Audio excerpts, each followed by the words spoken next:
in the Gemara on Daf Mem Dalet Amud Aleph, towards the bottom of the Amud. We're holding where it says Amud Abzeida. It's 2 lines before the wide lines. This Gemara here, Amud Abzeida, is a continuation to the Braisa that we learned yesterday that brings the machlekes between Rabbi Yehuda and Rabbi Meir. Basically, the machlekes between Rabbi Yehuda and Rabbi Meir is regarding muktzeh machmas mius. Rabbi Yehuda introduces in this Braisa and before in the Mishnah this concept of muktzeh machmas mius, meaning that if you have a lamp that has been used, it's a kli cheres and it became repugnant, so it's muktzeh, a person doesn't plan to use it for anything else, it's not designated for use, so it's muktzeh to be used on Shabbos. Whereas Rabbi Meir does not subscribe to this kind of muktzeh, and therefore Rabbi Meir says whether it's a new lamp, whether it's an old lamp, it doesn't matter. There's no such a thing as being muktzeh because it's repugnant. Here, the Gemara is going to bring a different example of a metal lamp. A metal lamp that we're talking about over here, and some of the Mefarshim say we're talking specifically about copper. Even after it's used, it does not become ma'os, it does not become repugnant. You can use it for any other uses as well. So if you're using a metal utensil for a lamp, even if it was used once before, it could afterwards be used for other uses. So let's begin the Gemara inside. Amar Abzeida said, Pamoit, a metal candlestick, shehidliku by b'Shabbos, that you lit with it on Shabbos. So now, the divrei hamatir, according to the one that says that using an old lamp would be permitted on Shabbos if there's no fire burning in it. In other words, again, this is Rabbi Meir's opinion. Rabbi Meir says that an old lamp, although it's repugnant, there's no muktzeh machmas mius, but over here, it's aser. In this case, it's going to be aser, and the reason is it's muktzeh machmas iser. If you lit in this metal candlestick a fire and it's burning on Shabbos, so it's going to be aser if it was burning when Shabbos came in. We're 8 lines from the bottom, right? Yes, we're 8 lines from the bottom. That's where we started, yeah. So although the concept of muktzeh machmas mius he does not hold of, but muktzeh machmas iser he does hold of. Now the truth is, if you look in the Braisa that we learned yesterday, it pretty much says it clearly in the Braisa, because there the Rabbi Meir said, Chutz min haner shehedliku bai, which means he doesn't hold of muktzeh machmas mius, but he holds of muktzeh machmas iser when there was a candle that was burning in this lamp. Okay, now why Rabbi Zeira has to spell this out over here? Tosfos asks that question. L'divrei ha'oser, now according to Rabbi Yehuda does hold of muktzeh machmas mius in an older lamp of an earthenware which becomes repugnant. Mutter. In this case, with a metal lamp, a metal utensil that's being used for a lamp, and it's not ma'os, and the only isser is because of the isser of the flame burning in it, in this case he would hold its mutter. So the Gemara questions this. Lememra, shall we say that Rabbi Yehuda muktzeh machmas mius islay? Rabbi Yehuda only holds of the concept of muktzeh because of the mius, but muktzeh machmas iser leslay? But because of the isser of the candle that was burning there when Shabbos came in, that he doesn't hold of? How could you say this? What Tanya we clearly learned in the Braisa. Rabbi Yehuda says, Kol anera shel mateches, all metal candles, metaltalin, are allowed to be moved. Chutz min haner shehedliku bai b'Shabbos. Besides a candle, a metal candlestick that was lit for Shabbos. So because the fire was burning then when Shabbos came in, so therefore it's muktzeh machmas iser. So you clearly see over here that it's muktzeh machmas iser. And Rabbi Yehuda holds it this as well. Ella, so therefore the Gemara goes back and retracts the way it quoted Rabbi Zeira, I itmer, hochi itmar. If we have to say what Rabbi Zeira said, this is how he must have said it. Amar Rabbi Zeira, pamoit shehedliku alav b'Shabbos, a metal candlestick that you lit with it on Shabbos, it does not become repugnant, but there's a candle burning there when Shabbos comes in, and therefore there's an isser here. Divrei hakoil aser, everybody holds that it's aser to move it on Shabbos because of the muktzeh machmas isser. So both Rabbi Meir and Rabbi Yehuda agree to this. Lo yadliku alav, but if you did not light anything in this metal candlestick, divrei hakoil mutter, everybody agrees it's mutter. As we'll see soon, based on the Gemara on Amud Beis, and Rashi there explains it, when it says here, lo yadliku alav, that this metal candlestick was not used yet, what we're talking about over here is a metal utensil that not only wasn't used yet, but it wasn't even designated yet for a candle to be lit in it. Okay, as we'll see in the Hemshech of the Gemara. Sagt die Gemara weiter, Rav Yehuda, Rav, Mito sheyichda l'ma'os. A person has a bed, and he verbally designated it for a muktzeh use to store money there, or for that matter, to store any other muktzeh item there.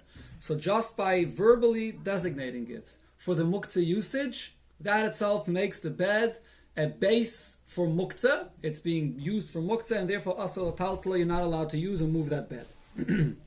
Meisvei Rav Nachman by Yitzchak. So the question was asked on the statement from our Mishnah that we learned before here. Metaltele ner chadash avalo yashan. The Mishnah says if you have a ner chadash, it's a new lamp, a new earthenware lamp that wasn't used yet, you're allowed to move it. Only an old one, which becomes repugnant, you're not allowed to use. What do you see from here? You have a new lamp. So it's designated for a lamp, but you didn't use it yet, and you're allowed to move it on Shabbos. So we see that something that was designated for a lamp, the very designation itself does not make it muktzeh. And the Gemara actually says that this goes a step further.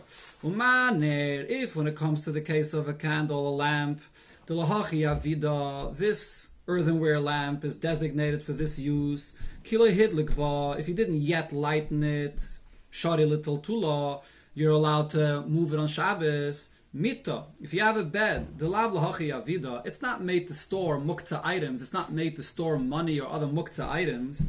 So lekol shekain, isn't it for sure that even that just verbally designating it alone is not going to be enough to render it muktzeh? Just like we see with the lamp in the Mishnah, the same should apply here regarding this bed. How could just verbally designating it be enough to make it muktzeh? Elo, so the Gemara now changes how the statement was quoted. I itmer, hachi itmer. If we heard what Rav said, it had to be said as follows. Rav Yudom Rav, mito sheyich mois, a bed that was verbally designated to place money or any muktzeh item there.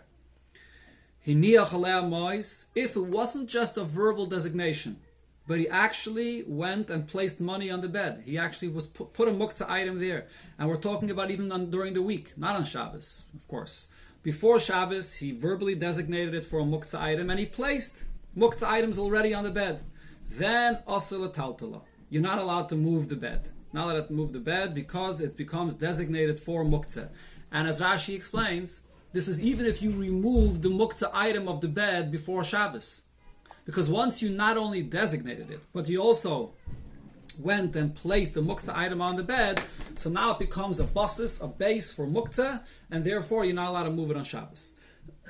Lo yichta l'ma'is, if he did not designate it for money before Shabbos, so then on Shabbos, yeshaleh ma'is, if there is money there on the bed, asal taltla, you're not allowed to move the bed. If there is no money there on the bed, you are allowed to move the bed. And now the statement over here of Rav adds one more point. As long as there was no money there at the time of Bein Hashmashes. Sorry. As we saw already before, when it comes to the concept of muktzeh, we follow the status that it has Bein Hashmashes. If at the time of Bein Hashmashes it was designated, there was actually money there, not designated, but there was money there on the bed, and at the time of Bein Hashmashes you couldn't use it because of the muktzeh that's on it. So once it's iskatzoi, it's separated. At the time of Bein Hashmashes, iskatzoi l'kulu yoime, you can't use it for the rest of the day. So this is the way the statement of Rav was said. So now the Gemara is going to ask a question on this very last point that we see here in the statement of Rav, that if at the time of Bein Hashmashes there was money there, so then for the rest of Shabbos you can't use it, even if later on Shabbos the money was removed. The Gemara, Rabbi Lazar asked the question. Now here the Gemara quotes a Mishnah in Masechta Kelim. Most of this Mishnah is talking about a halacha of Tumah regarding a coach and the wheels of the coach. Okay? But then there's one detail that's going to be relevant for our Gemara. In the end of this Mishnah, it discusses the halacha of Shabbos regarding the wheel. So, muchni shalom. According to Rashi's pshat, this is the wheel of a coach. There are other Rishonim that disagree. Taisus has a different pshat, the Rambam has a different pshat, but we're going to go with Rashi's pshat. So the wheels of a coach. Bisman shinish metes. If it's a wheel that is removable, You have a wheel that's built into the coach and it's not removable, then it becomes part and parcel of the coach itself. But here, this Mishnah is specifically speaking about a wheel in the coach that's removable. Ein chibur lo. So then there's no chibur. It's not one utensil, it's not one item with the coach itself. And therefore, if the coach became tomei, the wheel does not become tomei. If the wheel has tomei, the coach is not tomei. They're not the two different things. And when we measure the coach, we're not going to measure along with it the wheel. Regarding what is the measurement relevant. So the pshat over here is that it refers to the halacha, and we had this once before, movable items become tamei only if it's under a certain size, under being able to hold a volume of 40 saw. If it's too large, it's not considered anymore to be a portable item. And it's learned from the pasuk, kli sak, that it has to be a portable item in order to be susceptible to tumah.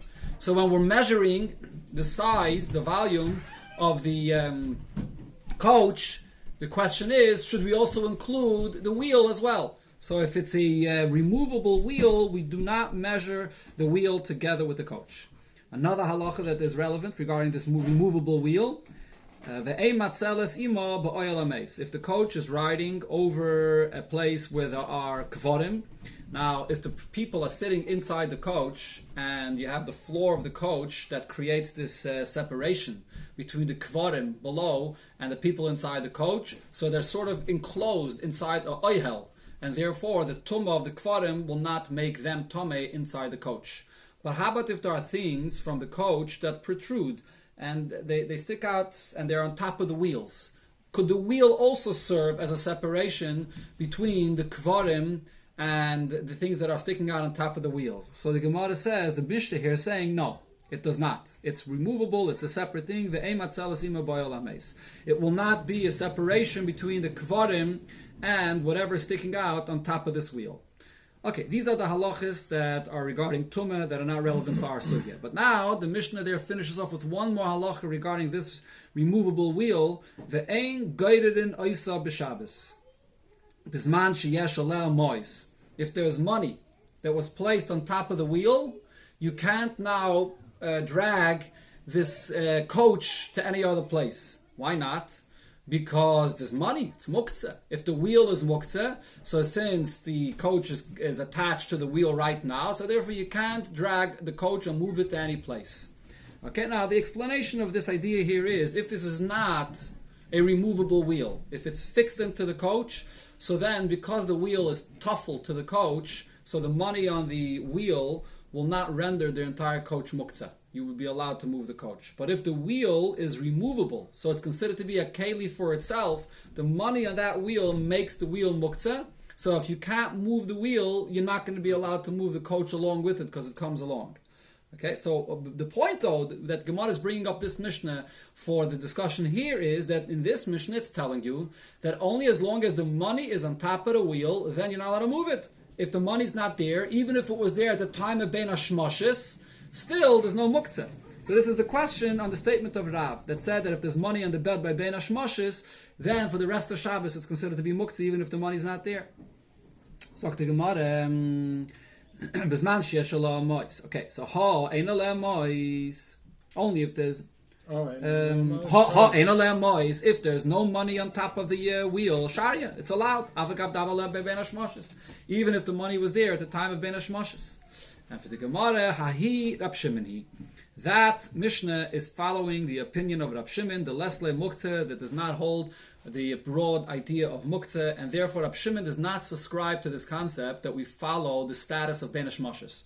When the muktzeh item is there, you're not allowed to move it. When the muktzeh item is not there, then you are allowed to move it. So this Mishnah is Rab Shimon. Rav Rab Yehuda, and Rav that says that we follow the status of what was Ben Hashmashis, he is going with Rab Yehuda's opinion that says that's more stringent and says we go by Ben Hashmashis. This is also logical to say that Rav Rab Yehuda that he holds like Rab Yehuda. Taisus here points out there are different aspects to the chumrah of Rab Yehuda regarding muktzeh. It's clear from other places and from the Gemara before that Rav holds like Rabbi Yehuda, but the Gemara right now wants to prove specifically regarding this subject, regarding the fact that we follow the status of Ben Hashmashis. So Hachanami Mistavra the Rav Rav Yehuda Svirulei, that Rav holds like Rav Yehuda, the Omar Rav, because Rav said another halacha. So before I say inside what the Gemara, let me just preface that there's a gzeira of Chachamim not to make any usage of a tree on Shabbos or Yom Tov. And the reason is because there's a gzeira that the person may come to pull off a branch, which of course is the malacha of kaitzer. Okay, but here the Mishnah Rav made the following distinction. Manichin neir al gabe dekel b'Shabbos. You could place a candle on top of a palm tree on Shabbos, and there's no concern with anything going wrong here. And I'll explain more in a moment. Ve'ei manichin neir al gabe dekel b'Yom Tov. But you may not place the candle on top of a tree on Yom Tov. Okay, now the point here is what's going to happen after this neir, this candle, goes out. Now he wants to remove it from the tree. If he's going to remove it from the tree, so then he's using the tree. You're not allowed to use the tree on Shabbos and Yom Tov. So here's the distinction. Shabbos, even after it goes out, it's going to be muktzeh. So therefore, there's no concern with allowing him to place it on the tree on Shabbos because it's going to stay there the entire Shabbos. He's not going to touch it. It's muktzeh till the end of Shabbos. Yom Tov, a candle is not muktzeh. You can move the candle from one place to another. So if you're going to place the candle on the tree on Yom Tov, you're going to take it off the tree, on the tree. You're not allowed to use a tree on Yom Tov. So therefore on Yom Tov, you're not allowed to place it there in order not to use the tree on Yom Tov. So the Gemara now elaborates. If you're going to say that Rav follows the opinion of Rabbi Yehuda, and again, what's the basis of Rabbi Yehuda's opinion here? That we follow the status of the object at Ben Hashmoshes. If at Ben Hashmoshes it's muktzeh, it remains muktzeh for the rest of Shabbos. So then Haina the Shani Ben Shabbos Yom Tov. So then we could understand the difference between placing a candle on a tree, Shabbos and Yom Tov. On Shabbos, because at the time of Ben Hashmoshes it was muktzeh, it's going to stay muktzeh the entire Shabbos, so he's not going to come to use the tree. On Yom Tov, there's no muktzeh with his candle, so he's going to take it off the tree or put it on the tree. He's going to come to use the tree. But if Rav holds like Rav Shimon, and you don't follow the status of Ben Hashmoshes, and once the candle goes out, so he could move it even on Shabbos, Mali Shabbos, Mali Yom Tov. What's the difference between placing the candle on the tree on Shabbos or on Yom Tov? Either way, once the candle goes out, he's going to move it around from the tree, whether Shabbos, whether Yom Tov. So what's the difference? So the Gemara says, so here we have our proof that Rav holds like Rabbi Yehuda. Now the Gemara questions this. Rav, Rabbi Yehuda Svirulei, is it true that Rav holds like Rabbi Yehuda that we follow the status of Ben Hashmoshes? The question was asked from Rav, are you allowed to move the Hanukkah candles in order to not have the Chabari? Chabari were these wild people that made gzeiros on Yidden in Bavel, not to be allowed to light candles, whether B'chlal not to light candles outside, or on their holidays not to light candles, as Rashi here says. So if someone's going to go and light Hanukkah candles, as soon as the Hanukkah candles goes out, he's going to want to move it away from there, so they shouldn't see that the Hanukkah candles were lit. So the question is, after the Hanukkah candles go out, is he allowed to move it on Shabbos? And what did Rav say to them? Shatadami, yes, it's allowed. You could move them. So what do you see from here? That even though at the time of Ben Hashmoshes, the status of this Hanukkah candle was that it was muktzeh, but since it goes out, now you're allowed to move it. So it seems like that Rav holds like Rab Shimon. Once it goes out, you're allowed to move it. So the Gemara answers, no, Shasat Chak, Shani. That case, which is a Shasat Chak, where there's a Gzeira and they don't want to be caught lighting Hanukkah candles, that's different. The Amalei Rav Kahana and Rav Ashi le Rav, because Rav Kahana and Rav Ashi said to Rav when he gave this heter, Hachi Hilchaseh, this is the halacha we paskin like Rav Shimon. And Rav answered, Kedayu Rav Shimon lismechol of b'shas chak. Rav Shimon is worthy to rely on him b'shas chak to take his opinion and to permit this muktzeh in a case where the candle is not actually burning there. We had this quote also in the Gemara in Brachis, and there's many other places in Shas where this expression of Kedayu Rav Shimon lismechol of b'shas chak comes up. There's the very, very famous Chassidish Taish that the Rebbe also mentioned, that when it comes to a Shas Tchak, when Yidden are in a matzav of Tchak, so Kedayu Rab Shimon to be Saimach and Rab Shimon to take us out of that Tchak, or like Rab Shimon himself said, Kedani Lifta is Kol Oilam Kuloi, that Rab Shimon can be painted the entire world with his as a chusim. So we're coming up soon, not long from now, to like Baimer. So let's remember this Gemara. Kedayu Rab Shimon Elismach Olav B'Shas Tchak. Okay. The Gemara goes on and asks a question here. The remainder of the Gemara that we're going to learn today is going to be regarding Rab Shimon's opinion. Rab Shimon is more lenient regarding muktzeh, but the Gemara will question exactly how far the leniency of Rab Shimon goes when it comes to muktzeh. So Rab Shimon, as we just learned, does not subscribe to this concept that if at the time of Ben Hashmashis it was muktzeh, it remains muktzeh the entire Shabbos. You have to look at the item during Shabbos. Is it in a status of muktzeh or not? Kedai, so the Gemara says inside weiter, boy minei Reish Lakish min Rab Yechanan. Reish Lakish asked the following question for Rab Yechanan. Chitim shezaron. You took kernels of wheat and you planted it in the ground. Bekarka. Ubeitzim shetachas tanagailis. Or you took eggs and you place it for the hen to sit on it to incubate the eggs. So now the question is, mahu. What's Rab Shimon's opinion going to be? In such a case, will Rab Shimon say that these things are going to be muktzeh or not? Ki lesle Rab Shimon muktzeh is the fact that Rab Shimon does not hold of muktzeh when you have any food item that is fit for eating. Even if by Ben Hashmashis it was not. But if right now it's fit for eating, Rab Shimon does not hold of muktzeh. But when does Rab Shimon not hold of muktzeh? If he did not directly go and put it aside that it should not be used on Shabbos. But if he went and put it on the aside that it should not be used on Shabbos, Islay muktzeh. So maybe in such a case, Rab Shimon does hold of muktzeh. Since he went and took this kernel of wheat and placed it into the ground, he took this egg and placed it for the egg, placed it for the hen to sit on it. So then he was doiche biyadayim. Then Rab Shimon will hold that it's muktzeh. Or perhaps there's no difference. As long as this kernel of wheat is fit to eat and this egg is fit to eat, even if you placed it in the ground or for the hen to sit on it, doesn't matter. There's no muktzeh here at all. Amalei, so he answered, Ein muktzeh Rab Shimon. Rab Shimon does not hold of muktzeh. Elo shemen shebeneir b'shah shehu dailik. Only when you have oil in a candle while it's burning. And what's the reason? Since this oil in the candle has been designated for the mitzvah, and also huktzeh le'isurai. It's designated for the iser, the flame of fire, which is an iser that's burning, because you have two things. It's huktzeh for the mitzvah and huktzeh for the iser. There he holds of muktzeh. Otherwise, if you have this food, although he was doichet biyadayim, he planted in the ground, or he put it aside for the hen to sit on it, nevertheless, there's no muktzeh over here. So the Gemara questions this. Does Rab Shimon not hold that once something is designated for a mitzvah, you're not allowed to move it on Shabbos or Yom Tov? Tanya, we learned in a braise,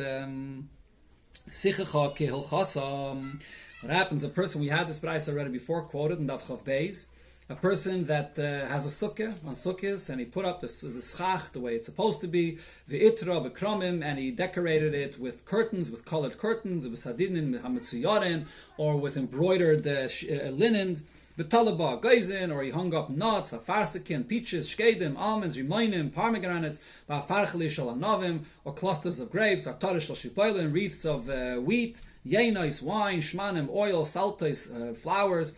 Once you designated all of this for the mitzvah, you're not allowed to use it until after Yom Tov, because it's designated for the mitzvah. But if before he placed these things in the sukkah, he verbally made a condition that he should be able to go and eat from them and use them, so then he never designated it for the mitzvah. So then you follow his tnai. So the Gemara will now say that this braisa goes according to Rab Shimon. How do we know it goes according to Rab Shimon? From where do we know that this is Rab Shimon? The Tani Rab Chiya bar Yosef, because we learned in another brayse Rab Shimon basically says the same thing. Rab Chiya bar Yosef learned Kamei de Rab Yechanan. Ein noitlin eitzim men asukah b'Yom Tov. Now, what this brayse in the beginning part of the brayse is talking about, we're not talking about the mitzvah of sukkah. We're talking about any other Yom Tov, Pesach, Shavuos, or whatever. And the person builds himself a hut, wants to sit in a hut outside, and he builds a hut for shade, not to be in the sun. So he built this hut, and what happened? The hut collapsed. Now he wants to use the wood for something else. If the hut did not collapse, so then it's an oihel. You're not allowed to take any wood from it to break the oil on Shabbos or Yom Tov. But over here we're talking about the hut that collapsed, so you're not allowed to take from any of this wood that was designated to use on Yom Tov. So it's muktzeh. There were other pieces of wood that were there on the side that weren't designated to be there for the whole Yom Tov. You were planning on using it, that you could use, that you can take. But Rab Shimon matir. Rab Shimon allows it. Rab Shimon says once it collapsed, we don't follow what it was bein hashmashas. Right now it collapsed, and therefore you can use that wood for any other purpose. Okay. Now in the second half of the brayso we come to a sukkah on sukkahs. The Shavin, Rab Shimon, and the Tanakama both agree the sukkahs hachag that when you have a sukkah for sukkahs, the chag during the yontiv of sukkahs shehi asura, that it's forbidden to have use of it the entire sukkahs. Vim hisna, because it's designated for the mitzvah. Before we were talking about stama hut that was built to use on Pesach and Shavuos. Now we're talking about a sukkah for the yontiv of sukkahs, so it's designated for a mitzvah. So therefore, it becomes muktzeh mitzvasai, and you're not allowed to have any. You're not allowed to use it. You're not allowed to move it on yontiv. Vim hisna oleha. If you made a condition, like we mentioned before, and actually over here, this condition does not refer to the sukkah itself. You can't make a condition regarding the sukkah itself. This is referring to making a condition regarding the hut that was built for Yom Tif. Hakol fitnoi. Everything follows the Tanai, and if you made a Tanai, then the hut, if it collapsed, he can use the wood there for on Yom Tif for something else. Okay, so what's our question? We see right over here that Rab Shimon holds that something that is muktzeh mitzvasai, like on sukkahs, the sukkah or the decorations are designated for the mitzvah, it becomes muktzeh. Now, the Gemara brings there two braises. So Rashi points out, the Gemara could have asked a question from the second braise, where it brings Rab Shimon clearly. In the first braise, it doesn't. But the first braise is a braise from Rab Chia and Rab Oishia, and therefore that's more of a reliable braise, and therefore the Gemara brings that braise. Okay, so this is a question on the statement that was said before. Who's the one that said the statement before? We had before the statement Rab Yochanan. Rab Yochanan before said that Rab Shimon only said by a candle that's burning on Shabbos that it's aser because it's two things. It's muktzeh mitzvasai and muktzeh yisurai. But here we see that even if it's just muktzeh mitzvasai, it's going to be aser. So the Gemara answers, Ke'en shemen shebener. No. It's similar to the way it is by the shemen of the ner. Kamrina. That's what he meant to say. We read his answer before not correctly. Just because of the fact that the candle burning on Shabbos is designated for the mitzvah, that alone is the reason that it's muktzeh. That it makes it aser, it becomes designated for the isser, and it becomes muktzeh. He didn't mean to say that there's two things here, muktzeh mitzvasai and muktzeh yisurai. Just the fact that the candle, the Shabbos candle, is designated for the mitzvah, that makes it muktzeh, that it's aser to use on Shabbos. Okay, so the distinction between a Shabbos candle and a sukkah is the Shabbos candle, once the flame goes out, the mitzvah is done. So there's no muktzeh mitzvah anymore. So you're allowed to use it on the rest of Shabbos. When it comes to the sukkah, the mitzvah of sukkah is not done when you finished sitting in the sukkah. The mitzvah of sukkah lasts till the very last day of sukkahs. So therefore it remains muktzeh mitzvah until the end of sukkahs. Itman Ami Omer Rab Chia Barab Omer Rab Yochanan Ein muktzeh Rab Shimon. There is no muktzeh for Rab Shimon. Elo ke'en shemen shebener. Only like a case which is similar to the oil in a candle that's burning on Shabbos. V'shashu doilik while it's burning. Hoyel v'huktzeh mitzvasai. Since it was set aside for the mitzvah, huktzeh surai. It's also muktzeh that it's also to touch it, also to move it. That is, it's muktzeh. So we see clearly that this is the way Rabbi Yochanan said this concept. Now the Gemara turns to yet another detail regarding Rab Shimon's opinion of muktzeh. Okay, again, Rab Shimon was very lenient regarding muktzeh. Generally, Rab Shimon holds anything that's fit for use right now is not muktzeh. We don't go back to bein hashmashos. So the Gemara has the following question: Omer Rav Yudah Mashmul, Ein muktzeh Rab Shimon. Sorry, the Gemara makes the following statement: there is no muktzeh according to Rab Shimon. Ela greigeris v'tzimukim bilvad. Only when it comes to greigeris, dry figs, and raisins. And what this is referring to is, as Rashi explains over here, when a person takes figs or grapes and he puts it all up on the roof in order to get dried in the sun. So not until the process is done is it fit to eat. For that time period where it's drying up in the sun, the person has made up his mind that he's not going to eat from it.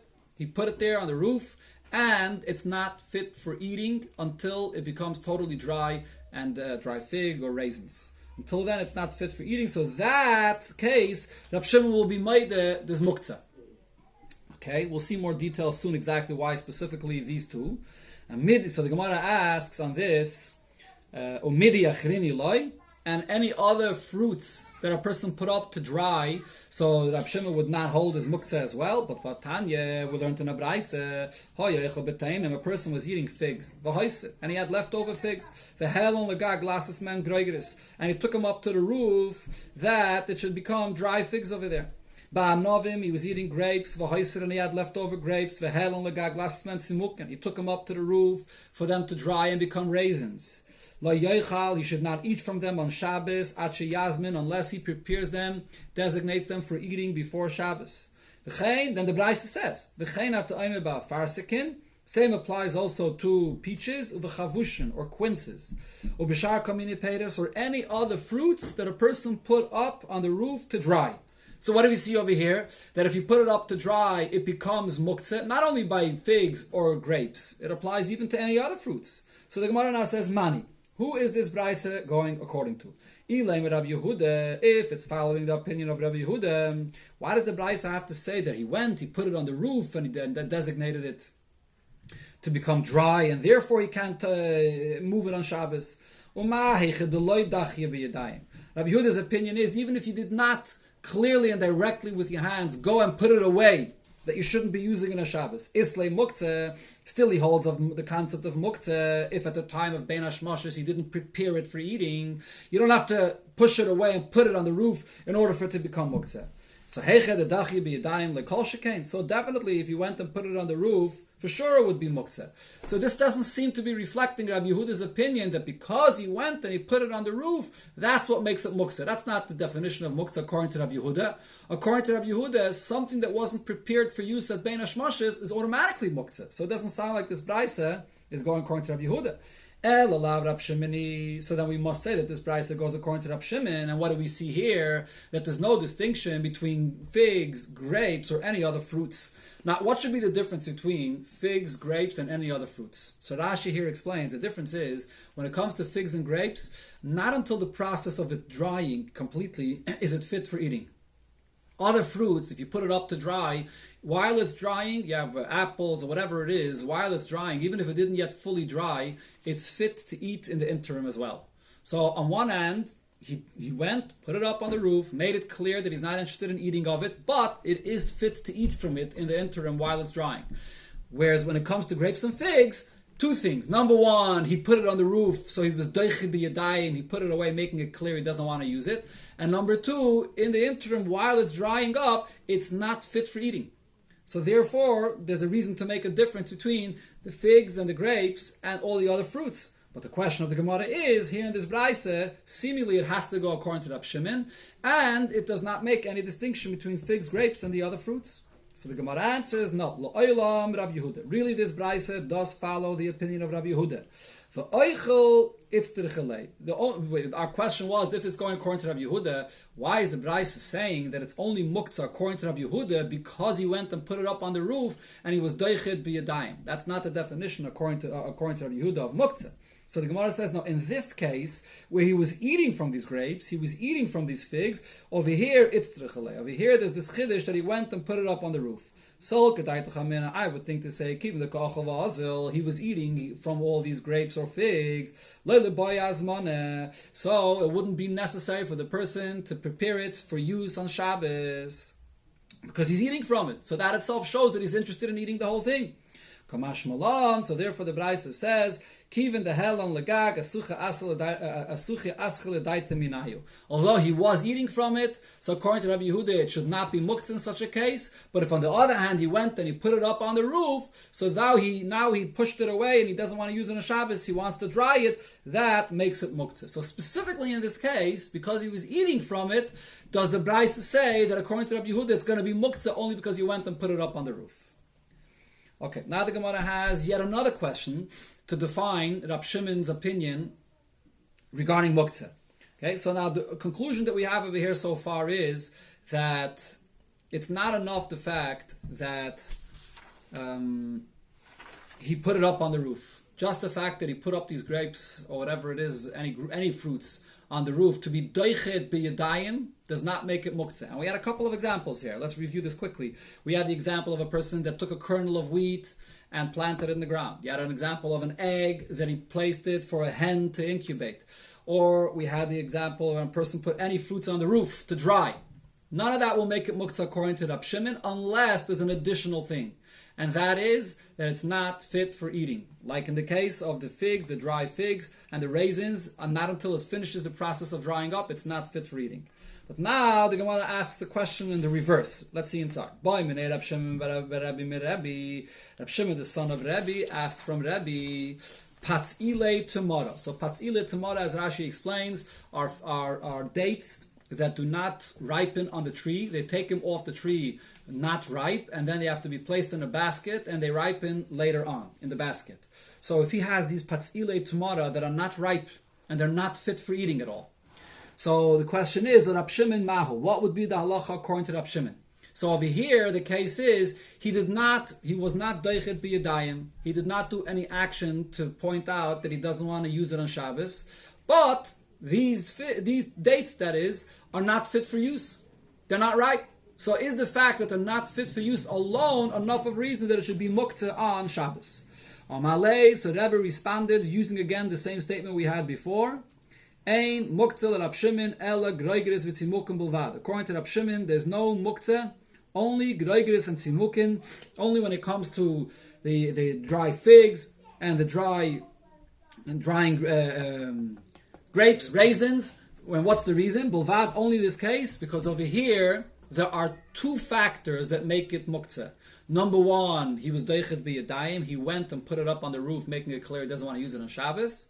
And number two, it's not fit for use during the process when it's drying up. So only when there are the two factors, that makes it muktzeh. If there's only one factor, either it's not fit for use, or he was only doichet biyadayim, but it is fit for use, is no muktzeh. Okay, so this was Rabbi's response. So now the Gemara assumes that because Rabbi gave this response, that Rabbi agrees to Rab Shimon and doesn't hold of muktzeh in many, many cases. Does not hold like Rabbi Yehuda. Frag the Gemara, the Rabbi leslei muktzeh, Rabbi that gave this answer according to Rab Shimon, he does not subscribe to muktzeh like Rabbi Yehuda. But we learned a Mishnah, and this is a Mishnah in the end of Masechta Be'eh, regarding on Yontif, shechting animals. You're allowed to shecht an animal for Eichel Nefesh on Yontif, but you have to be sure that those animals are not muktzeh. So there are different kinds of animals. There are the animals that a person owns, the domestic animals that come and live with the person. They come back inside every night or every so often, as we'll see. And then there are animals that are range animals. They go out in the field and they stay out for a very, very long time. So those animals that stay out for a very long time are muktzeh. The person, he was doichet b'yadayim, so to speak. It goes out and it's independent, takes care of itself. So those animals are muktzeh. The animals that come back every so often are not muktzeh. So that's what this Mishnah is going to discuss. Ein mashkim v'sheichtin es hamidbariyos.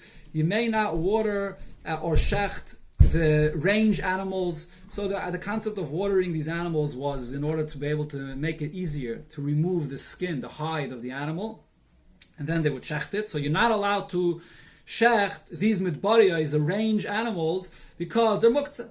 But you could shecht those animals that are domestic animals that come back to the person. So they're not muktzeh. Now in a Braisa it came and clarified further the details of this Mishnah. The Tanya, we learned in a Braisa, the following are considered to be range animals. If they leave the house in the beginning of the summer by Pesach time, and they remain out there, and they only return back when the rain season begins in Cheshvan time. Baisais, what are domestic animals? They go out and they pasture outside of the tchum. But at night, they come back and they stay for the night inside the tchum. So those are animals that are not muktzeh. Rabbi disagrees and Rabbi says, Elu ve'elu ba'isaysein. Both of these are considered to be domestic animals, even those that remain out the entire summer, but they come back in the winter. They are considered to be also animals that are prepared and designated for the person, and they're not muktzeh. These are considered to be range animals. Kol sheroyes ba'afar, they go and out in the pasture. They don't come back into the settled area. Not in the summer and not in the winter. Now this Mishnah and Braisa here is all going according to Rabbi Yehuda, the muktzeh according to Rabbi Yehuda. And Rabbi that's commenting and saying his opinion in this Braisa, so it's clear that he holds like Rabbi Yehuda, that there's a din of muktzeh. And not like Rabbi Shimon that says that as long as it's fit for use, it's not muktzeh. So how could it be before Rebbe responded with Rabbi Shimon's opinion, and here he seems to be following Rabbi Yehuda's opinion. Just to mention quickly, this Mishnah is the end of Masechta Beya. There's a beautiful, beautiful hadran that the Rebbe said on this Mishnah that if you want to take a look, you can see in Masechta, that is in the Chaf Al Fabrengen of Tafshin Tezvav and the Chai El Fabrengen of Tafshin Chav Beis. Very geschmack sicha in both places that Rebbe explained this whole union al pi nigla, al pi chsidis. When we'll get a mitzvah to the hadran of Masechta Beya, I'll share the details. So the Gemara gives three answers to our stira in Rabbi's opinion.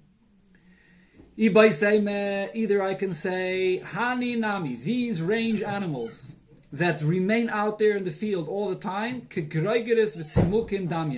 are similar to dry figs and raisins, and they are muktzeh even according to Rab Shimon. And the reason is because they go out, so it's like he would doichet biyadai, and the person that does not think of them. And Rashi says, and there's another detail there, there's a big tirchet to bring them back in, to go and get them and bring them back in. So therefore, we compare them to greigeris and simukin. That's one answer. So even if he holds like Rab Shimon, this would be muktzeh according to Rab Shimon. V'bai saying another answer, l'dvarav de Rab Shimon ka'amalei. Before, when he gave the answer to his son that asked him the question, he was answering because he was asked about Rab Shimon's opinion. But v'lei loy svirelei, he disagrees with this. V'bai saying another answer, we can say l'devreyem de Rabbanon ka'amalahu. That over here in this Mishnah, he was arguing and saying his opinion only to say to the Tanakama, according to you, the way you hold of muktzeh according to Rabbi Yehuda, your definition to make the difference between baisais and midbariyais, I disagree with. Lididi Leslie muktzeh. I hold like Rabbi Shimon, and I hold that in this case these animals are fit for consumption, so I don't hold of muktzeh at all in this case. Lidid chu, you hold of muktzeh according to Rabbi Yehuda. You should admit to me that if they leave for the whole summer, but they come back when there's rain, when it's winter, the baisis. You should agree that these are considered to be domestic animals and they're not muktzeh. And the Rabbanan say no, loy midbaris ninio. Because they remain out for the entire summer, so therefore they are considered to be range animals. So the argument is all according to the Rabbanan, but Rabbi himself holds like Reb Shimon that there is no muktzeh in such a case because it's fit for consumption. That's the end of the Gemara for today. In Mitzvah tomorrow, we will in Mitzvah get through the entire Daf Mem Vav with Hashem's help.